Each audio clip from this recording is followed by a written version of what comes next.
In the rain-slicked arteries of the city, under the cold gaze of neon and steel, there are rules that aren't taught in schools. These are the hidden rules of money, the silent currents that pull fortunes from the unwary and build empires for the few. On a shadowy street, a man named John stands drenched, dwarfed by the monolithic silhouette of a bank, a temple to a game he doesn't know he's playing. The text on screen reads, "The Hidden Rules of Money." This is the story of how he learned the game. The first rule is a subtle poison, a trap baited with your own success, lifestyle inflation. The scene shifts. John holds his first real paycheck, the paper crisp, the numbers promising a new life. A genuine smile lights up his face, a brief moment of pure relief. But this relief is fleeting. We see him next behind the wheel of a slightly newer car, the initial joy replaced by a familiar tension.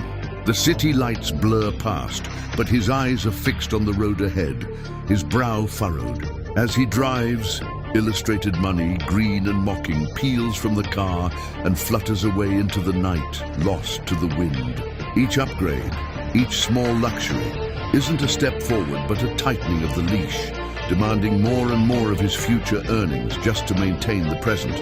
The second rule is a self-imposed blindness, the danger of financial ignorance. In the room cast in long shadows, John confronts a wall covered in complex financial charts and graphs.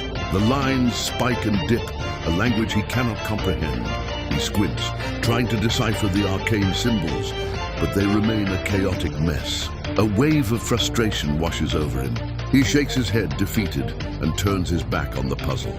The warm, inviting glow of a television beckons from across the room, offering simple stories and easy comfort. He walks toward its light, choosing the familiar narrative over the difficult truth, willingly embracing ignorance because the alternative feels too overwhelming. The third rule materializes as a physical weight, the chains of debt. The camera closes in on a fan of credit cards, their glossy surfaces and gold emblems shimmering under the dim light. They promise access, power, and instant gratification. The image dissolves, reforming into a powerful, symbolic shot. John is now seated at a desk, buried under a mountain of bills and final notices. Glowing, ethereal chains, forged from the promises of those plastic cards, wrap around his arms. They snake up his shoulders, binding him to the chair, anchoring him to his financial mistakes. He is a prisoner in his own home, his freedom traded for things he was told he needed. The fourth rule is a comforting lie, the myth of saving alone. We see John's hand, careful and deliberate, dropping a single coin into a ceramic piggy bank. It lands with a hollow clink, a sound of futility. A moment later, a crack spiders across the piggy bank's surface and it visibly deflates like a punctured balloon, the meager savings within rendered worthless by the invisible thief of inflation.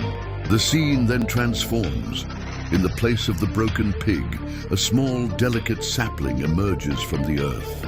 With time-lapse speed, it grows, its trunk thickening, its branches reaching for the sky, until it stands as a large, powerful tree.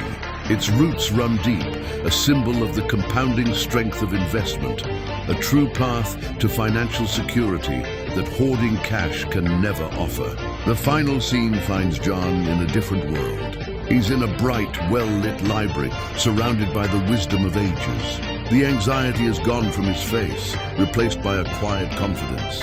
He's engrossed in a book on finance, the complex charts from before now making sense. He looks up from the page, not with confusion, but with a knowing, determined expression. The game is no longer a mystery. He closes the book and stands. We see him once more on that same rain-swept city street from the beginning. But this time his posture is different.